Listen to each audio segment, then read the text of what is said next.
Yakuza 6 was always marketed as Kiryu's big send-off, the game that would tie up his story before the series would move on to greener pastures. It wasn't the complete end of the character's usage, as they did announce he'd be in 7, but it was framed as a passing the torch moment, to make things come full circle before he's gone for good. It seemed as though they had found a point at which they could move on from him completely, but then, in addition to announcing Ichiban's new adventure, they not only announced a new parallelical starring Kiryu, but that he'd be coming back as the deuteragonist for 8. This raised quite a bit of concern for a lot of fans, myself included, as it seemed like they were going back on their word and bringing Kiryu back in spite of already having concluded his story. Plus, did he really need to be helping Ichiban again after he already tested him in battle? Of course, as more trailers came out, it became clear that they weren't satisfied with Yakuza 6 as Kiryu's final outing and wanted to give him an old snake tale instead. A story about him growing old, his body weakening, but his spirit remaining ever strong as he embarks on one last journey. Yakuza 6 is a game that is clearly lacking in many ways, as they had to balance giving Kiryu's story a satisfying conclusion with creating this new, needlessly complicated engine meant to take advantage of the shiny new PS4, all while struggling like hell to run on the damn thing. On top of cutting out a big chunk of Kamurocho and missing a bunch of minigames, people weren't happy with the new combat system devoted to showcasing these fancy schmancy physics, or with the story that failed to play into the strengths of the series' legacy. Like, for fuck's sake, you really thought you could put out Kiryu's final game but only give Majima like 2 seconds of screen time? Not everyone hates Yakuza 6, but you'll be hard-pressed to find anyone who says it's their favorite. It would have been so easy for RGG Studio to use Gaiden and 8 as an excuse to pretend 6 never happened, but playing Gaiden for myself helped to assuage my fears. I was pleasantly surprised to find that instead of, "We're sorry for 6, Kiryu's back, please like us," it gave the feeling of, "We know a lot of you didn't like 6, but we think we can build off of it and give Kiryu the send-off he deserves." Not only that, but they also went above and beyond in giving us tons of nostalgic fan service involving every single game Kiryu was in.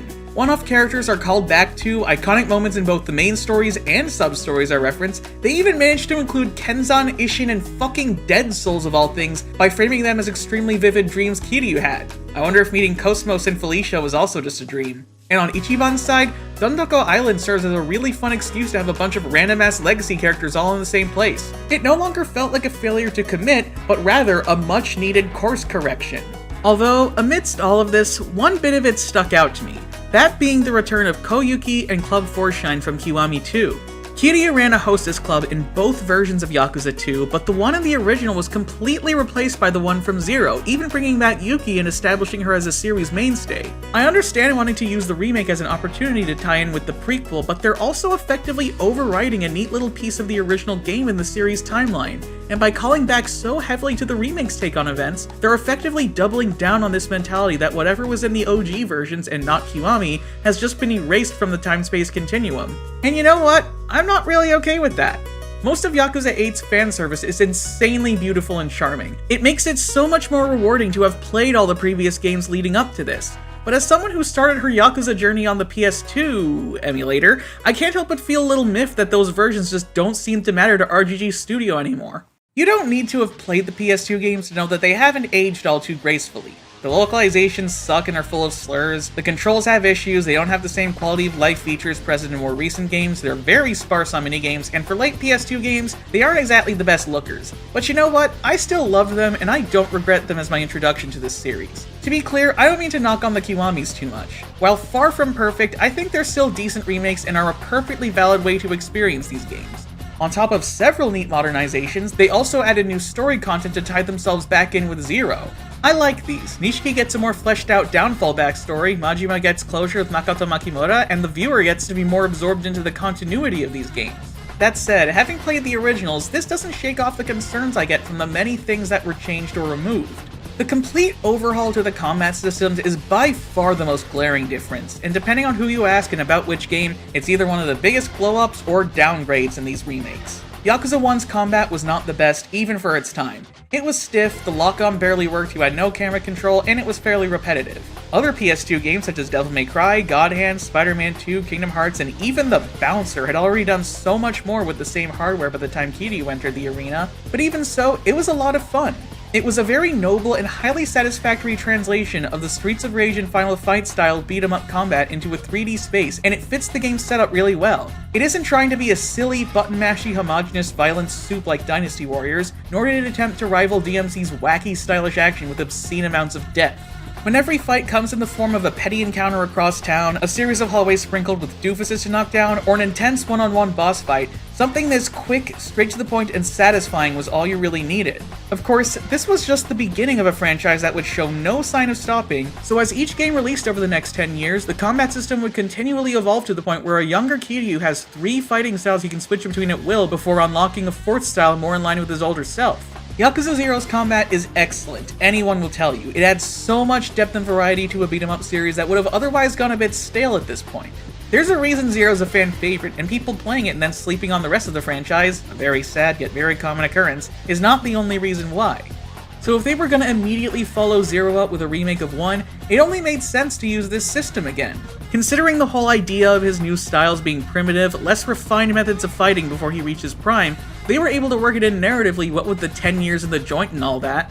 Yakuza 2's combat greatly built off of its predecessor, not so much innovating as much as it did polish and refine it. Locking onto enemies actually works as it's supposed to, and techniques such as redirecting strings are unlocked way earlier, so you don't have to spend as much time leveling up before you're able to have fun. You'd think Kiwami 2 would follow up on this by having the same system Zero and Kiwami 1 had, but nope.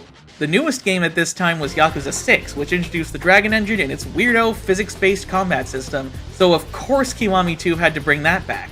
Going from 0 to 6 was already an incredibly glaring downgrade, so effectively doing it twice makes it even worse. Especially considering this is the order RGG Studio intends you to play these games nowadays. Just start with 0, then the Kiwamis, and continue with everything else all chronologically. This is perfectly viable, as every game is written to be mostly self-contained, and they usually do what they can to get you up to speed, but it's certainly not what I would call ideal. For most franchises in any medium, it's typically ideal to go through things in release or production order rather than pure chronological order. Prequels are written counting on you having seen what happens after, and may even carry spoilers for whatever released before them. This ain't a requirement for anything, obviously, and I'd go as far as to say there's a certain beauty in the unique experiences one can have by going through something out of order. When I first watched K-On!, I accidentally watched half of Season 2 before realizing I accidentally skipped Season 1, so going back made it feel like I was watching an origin story.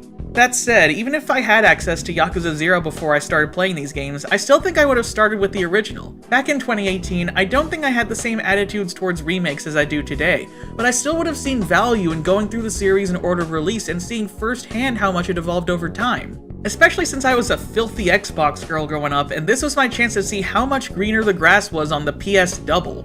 Believe me, emulating these games at a crisp 1080p 60 FPS and then going back to my actual PS3 to play in crusty old 720p 30 FPS did indeed make my head spin, but it still felt a lot more meaningful that way. I got to see every little change in gameplay, setting, and character development as RGG Studio was making them. This sequence made me feel more connected, not just to the world of the game, but to the devs as they grew more and more with each entry, as each game tried to top the last one with new mechanics, presentation, gimmicks, and storytelling. And I think starting from 2015's 1988 experience and then making it to 2009's 2009 experience is gonna make things feel all out of whack for a new fan. By the way, please forgive me, Hori-san, I know you made the games and all, but I think telling people to play Dragon Quest III and then 1 and 2 is not very good advice. Not to mention, while they did add a bunch of new sub-stories, several were taken out, and in Kiwami 2's case, they removed more sub-stories than they added. For once, Kiryu got to reverse roles and be the host instead of just the customer at a hostess club, but we don't get that anymore. A lot of people don't like the removal of Shinseicho, but this area didn't have a lot of content, and I personally prefer not needing to take a taxi out of town every time I want to access it. Unlike 3, none of these cut sub-stories had any transphobia that needed amputating, and while I imagine not everyone would have liked being asked to gamble up a fortune in Kiwami 1, it's still unfortunate losing little bits of content no matter how optional or inconsequential. On top of just gameplay whiplash, you're also going to be getting the story delivered to you in a bit of an awkward way. Much of the appeal of Zero is that we get to see these younger, more naive, and less developed versions of Kiryu and Majima, and see how they became the men they are today. I can't help but worry that some may go through this game feeling underwhelmed by the protagonists if they don't have this context in advance. Many side characters too are shown off in ways that'll play with your expectations if you've played the other games and already know what'll happen with them later on. My favorite examples being the sadistic Futoshi Shimano revealing that he isn't completely incapable of mercy, and Masaru Sera showing that he was actually kind of a badass before his unceremonious off-screen death. That's not to say there aren't advantages though. Something I see from a lot of chronological players is that playing Zero first did a better job of building up Nishiki's relation with Kiryu, and then playing Kiwami after not only got to make that feel more meaningful, but also more suspenseful, as you've now seen how close they are that it'll make you hope that maybe he'll turn over a new leaf by the end. But if there's one character who you will ultimately be given a detrimental impression of, it's Majima. In Yakuza 1, Majima only appeared a handful of times. You aren't really supposed to know anything about him, and he's typically presented as a weirdo fuckface who serves as a new yaoi bestie and a couple neat boss fights. While his role in the story changed quite a lot in 2 and 3, he was still typically meant to be a mysterious son of a bitch whose ethics and allegiances would seemingly change at the drop of a helmet. Then in 4, we got a small peek at his backstory, something which gets us to view his whack-job personality in the first 3 games in a new light. In 5, we got to learn even more of his past, and if I'm being honest, I would have rather they had never told me that particular factoid. If you know, you know. Zero was a significant new step in the series, largely because we finally got to see more than just a glimpse of Majima's past. This total madman we've all known and loved for the last 10 years is now shown all mellowed out. Someone who puts on a facade as a fancy business owner during work hours and is a broken shell of a man when in relative solitude. If this is your first exposure to the character of Goro Majima, then it's just not going to hit the same at all. The whole reason they made this story is because Majima consistently ranked #1 in every character popularity poll, so they would have been stupid not to give him a starring role in a game that isn't Dead Souls, but if your first impressions of him come from Zero and the Kiwamis, I imagine some people would be left wondering why. While missing out on the greater context of his character when playing Zero is a drawback, it pales in comparison to his portrayal in the Kiwamis. As a big wave separating this remake from the original, they introduced the Majima Everywhere system. What is it? It makes Majima appear all the damn time. In this game where he originally only appeared thrice, each appearance being set far enough apart that it's a nice surprise when he shows up, who was once a trump card kept close to the rider's chest is now a goddamn swarm of Karibos who just won't go away for one moment. They even went as far as to add extra scenes in the main story with him in an attempt to make this feel more natural, when all it does is make his scenes that were always there feel a hell of a lot more glaring. Yeah, Goromi is very cute, Hanyaman is decently cute, and having him appear in the photo booth with Haruka is extremely cute. But it's still just such an egregious flipping of the script with his role in this game. Kiwami 2 was nice enough to section his new content off in his optional RTS minigame and the Majima Saga in which you get to play as him. It's just too bad they gave him the worst fucking combat system RGG Studios ever fucking developed! All of these things make me wish that in addition to these remakes, they just make neat little enhanced ports of the originals. Just cut down the load times, increase the resolution, fix some bugs, add some quality of life features, but ultimately keep the core content and experience untouched. I was never a big fan of the remake philosophy of make the old game more like the new game, and I think it's kind of a bummer that every retro re-release is either a simple port or emulation with as few improvements as possible, or a brand new game with the old scenario. Oh wait, silly me, they did give me exactly what I'm asking for. Only in Japan, and only on PS3 and Wii U. Look, I'm no programming expert, I don't claim to know the ins and outs of the porting process, but Sega, please, can we get these localized and on other platforms? I don't care if you gotta remove licensed music and Majima Hamel, I just want to play these games again in their full glory. Just call them the Yakuza Classic Collection or something, I don't know, it can't be as confusing as a certain other decision you've made, which I'll get to later. It's one thing to make changes to a full-on remake of a game, but in an enhanced port, that's a lot more sketchy. I know, depending on who you ask, Ishin Kiwami is also a remake, but it doesn't change nearly as much as Kiwami 1 and 2, so as far as I'm concerned, it's a remaster along the lines of what 3, 4, and 5 got. But instead of only making a handful of minor changes out of necessity, this one took the opportunity to make much more substantial alterations to the game's mechanics. Changes include balancing tweaks, removal of the Yakuza 5 food buffs, a reworked crafting system, the addition of squad abilities outside of the dungeons, Yanners, and the most heavily marketed one of them all, multiple actor replacements. Lord almighty, is there a lot to unpack here. Now, replacing voice actors and character models in Yakuza games isn't exactly new. Kiwami 2 got a new actor for Kawara, Tanimura got a new actor for the Yakuza 4 remaster, a certain spoiler character had a new model for the Chinese version of Yakuza 0, and Hamura's original actor in Judgment was completely scrubbed out of the game via update. In most of these instances, they had famous film and TV actors doing the roles and then something happened, whether it be controversy or difficulty retaining the rights, and then had to be replaced out of obligation. Ishin does this a little bit, replacing Odio's original real-life actress with Yuki from Zero, but for the most part, they're replacing established Yakuza characters from legacy titles with other characters from more recent games. When a real person has their face scanned into a Yakuza game, you can usually bet that RGG Studio has no plan on bringing them back in future games. The Yakuza storybook games, as I like to call them, are already using these models as a way of catering to fan nostalgia, but what sense is there in replacing the old nostalgia with new nostalgia? Hamazaki from 3 has been replaced with Kuze from 0, Hayashi from 1 is now Awano from 0, Baba from 5 is now Zhao from 7. They really looked at this cast of characters from all parts of the series and said, nah, they should only be from the most recent games, the ones that are more popular. There are a couple instances where a character didn't originally use a model of a pre-existing character and now has one from a newer game, and if it was just these, I'd be a little more okay with it. Same goes for adding newer characters as recruits. I think it's really cute that they seized the opportunity to have Makoto Makimura and Sayako Mukoda as small little collectible cameos. But overriding other characters? Sorry bud, if you liked having Ogita from 5 hanging around, now he's Kanji from 6. It's such an asinine decision to me, and it's always rubbed me the wrong way.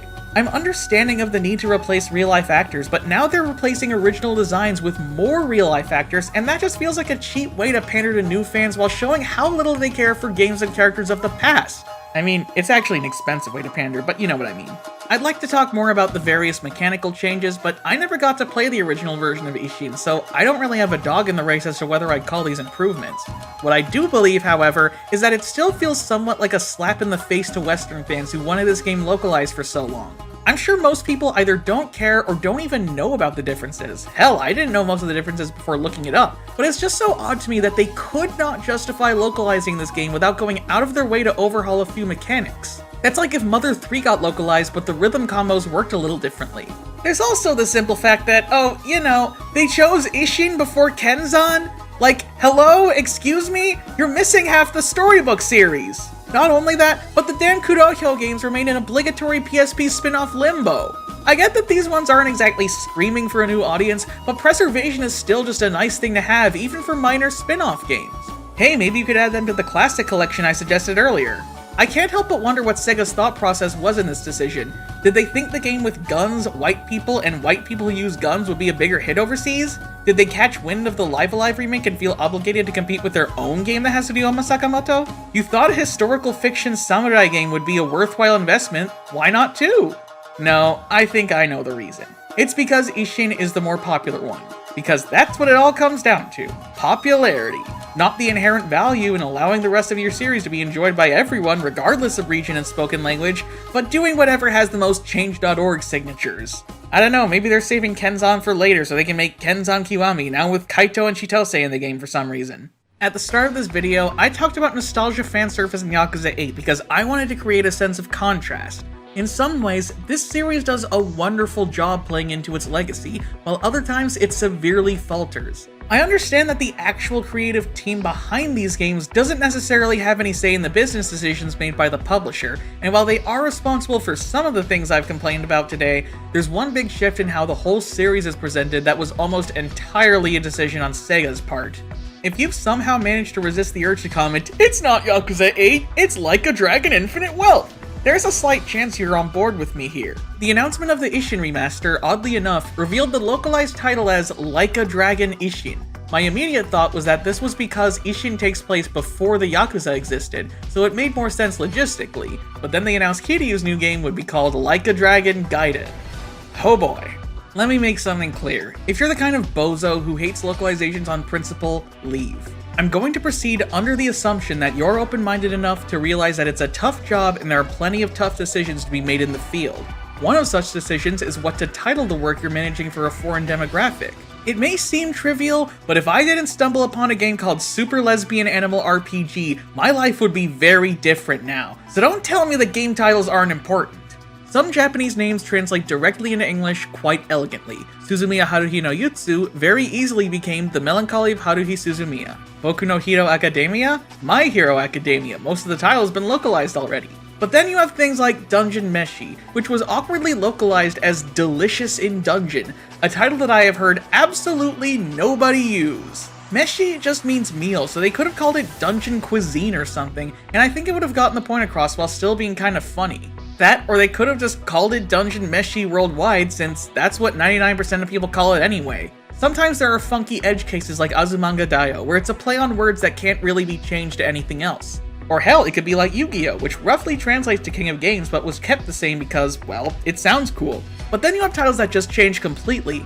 Mother is kind of a weird thing to call a game, and it'll be confusing as hell to ask your mom to buy it for you, so change it to Earthbound. Or perhaps there's a potential legal issue, like how Detective Conan had to become case closed. Maybe you just want something that might appeal to the Western palate a bit more, so change Made in Wario to WarioWare. Ryuga Gotoku is a title that, in my opinion, has a combination of all of these issues. Ryuga Gotoku directly translates to like a dragon or dragon-like. The obvious meaning behind this title is that it describes the protagonist Kiryu. Not only is his name a pun on dragon, not only does he have a dragon tatted on his back, but he has always been characterized as a man who is insurmountably strong and resilient. Because in Japanese folklore, that's what dragons are. They are typically portrayed as divine entities, beings of worship and splendor. A huge contrast to dragons in Western mythology, where they are generally used as a symbol of evil, a monster that must be destroyed in the name of all that is good. There do exist exceptions on both sides, but nevertheless, these are the most common ways in which each culture views and portrays them. So when bringing this extremely Japanese game series to the West, keeping the name the same or translating it to English might not be the best move from a marketing perspective. So understandably, they decided to pick the name Yakuza, which makes sense, as it communicates to the player that it's a game about organized crime in Japan. True, it may not be as close to the heart of the series, but I still think it works. It's convenient, snappy, and gets the message across. Unfortunately, Sega would be very wishy-washy about localizing these games in other aspects, translating dialogue to be overtly crude, advertising the games with an old man who can't pronounce sake or karaoke correctly, telling us Shunakiyama is some badass renegade, taking forever to bring the games over, skipping spin-offs entirely, except the bad one that was made in a vain attempt to pander to the Western demographic, and eventually just giving up outright for a while. It wasn't until they finally caved in and gave us Zero when the series started catching on in the West. They had a whole new localization team handling things now, so there was a lot more thought put into how to market and present these games in a way that retains what made them successful in Japan, while still being palatable to us Yanks. That included keeping the localized name Yakuza. They knew that the title wasn't what kept the games from doing well, and they knew that changing it would only cause confusion, so they kept it the way it was. Not long after, they gave us Kiwami, 6, Kiwami 2, and then Judgment, originally titled Judge Eyes, and your guess is as good as mine why they changed it, which would have an English dub for the first time since Yakuza 1. At this point, it became very clear that Sega had a lot more confidence in this franchise to be successful worldwide. And now we get to Yakuza 7, which in Japan had the subtitle Hikari to Yami no Yukue, or The Whereabouts of Light and Dark. With the exception of Yakuza 6, Sega of America was content with dropping subtitles in previous entries, but this time, they didn't drop the subtitle, rather, they replaced it. Instead of just playing Yakuza 7, it would be called Yakuza Like a Dragon. This was a very odd decision, and quite a comical coincidence when Resident Evil 7 did the same thing, both ways even. Personally, I was fine with this, as it's a good way to mark a point of separation between the Kiryu and Ichiban games. It can also be interpreted as another Dragon Quest allusion, which is even better. So from here, I was fully expecting that Ryuga Gotoku 8 would be localized as Yakuza Like a Dragon 2, and then all future games would follow suit like this. Then in 2022, they announced the next 3 games would be called Like a Dragon Ishin, Like a Dragon Gaiden, and Like a Dragon 8, later to be changed to Like a Dragon Infinite Wealth.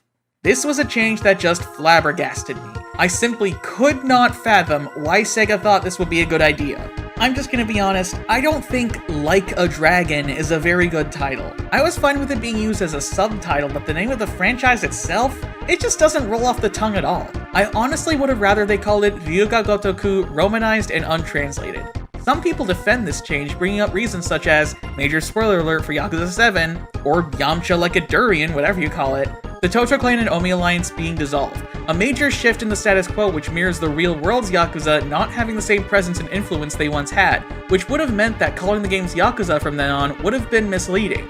Then I played Likely Dumpling Intimate Weaponry myself, and hey, look at this! The story still greatly concerns the Yakuza. Maybe the next game will move further away from Japanese crime, maybe it'll focus more on mafias and gangs of whatever country Ichiban goes to next. But right out the gate, this rebranding is not doing a good job of justifying its existence. Others allege that it's because Sega wanted to avoid association with the real-life Yakuza, but as far as I can tell, literally the only reason they did this was so that the series would only need one title worldwide. A couple years ago, Automaton Media interviewed Masayoshi Yokoyama about it, and he really said that the name Yakuza Ishin would have been confusing.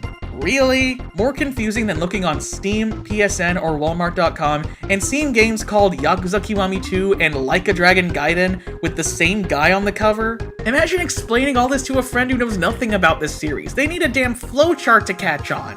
Also, the excuse of keeping the titles the same is honestly quite rich, considering Yakuza 8 is the first game since Yakuza 3 to not have a subtitle in Japan. But the English release dropped the number in favor of a subtitle. Infinite Wealth sounds more relevant to 0 or 1, not this game. It's just a loose translation of the name of a licensed song used in the end credits. It's a wonderful song and I adore the way it's implemented, but I wouldn't say it's something that defines the entire game to a point where it should be the title.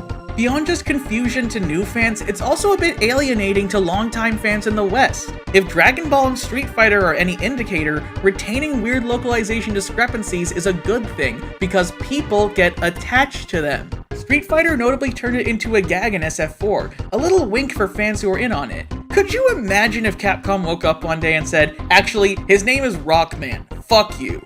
Ask any Pokemon fan about the various foreign names each Pokemon gets. They'll tell you it's awesome that every culture gets their own unique puns and wordplay. Squirtle is 3 puns with only 2 syllables. If they had committed to calling it Zenigame Worldwide, we never would have gotten that.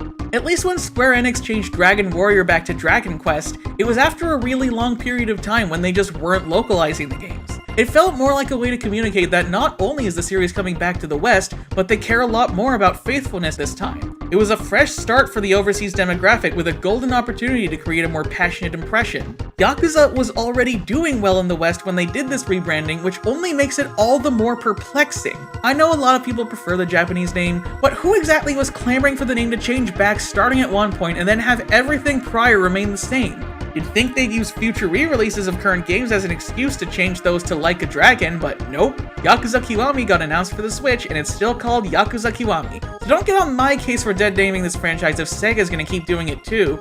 Also, very odd timing when the Switch 2 is gonna be announced any week now, and you skipped 0 because apparently you forgot about how Kiwami was built off of that game, and its new story content was written to tie back into it. Oh, speaking of which, looky here! The Yakuza series starter pack on Steam. Just the Kiwamis. Yeah, start here with the first 2 games in the series remade with a bunch of new content that you'll be missing out on context for without playing the prequel first. The Yakuza Complete Series bundle is just the mainline Kiryu games, barring Gaiden. Was calling it the Kiryu Saga such a stretch? Oh, but don't worry, they also bundled 7 and 8 in the Like a Dragon series starter pack. Yeah, great, wonderful. Now Like a Dragon and Yakuza are 2 separate series. Now the samurai hack and slash starring Kazuma Kiryu as Ryoma Sakamoto and the modern Osaka-based beat-em-up starring Kazuma Kiryu as Joryu are in the same series as the turn-based RPG Ichiban games, but not the beat-em-up Kiryu games! I'm fully aware that it's not easy to keep a game series that's been running for almost 20 years all together in a tight knot. I realize that preservation of art is easier said than done, and I recognize that business decisions typically require a lot of negotiation and mulling over. I'm not trying to say that I can do better than Sega or that they're completely shitting the bed, because Yakuza 8 is proof that they absolutely do care about the rich history this franchise has. But I think that showing too much bias towards the parts that are most popular can lead to weird, obtuse decisions. Remaking a game only to dismiss the original as inferior is just outright appalling, and sometimes, if you made a questionable localization change way back when, it's better to just roll with the punches than awkwardly try to course correct out of nowhere. In any case, even if I don't fully agree with how it's been handled lately, I'm still a fan of the Yakuza series and I have high hopes for whatever comes next. And if you like this video, leave a like, subscribe if you want to hear more of my unwarranted opinions, and leave a comment telling me your favorite localization change.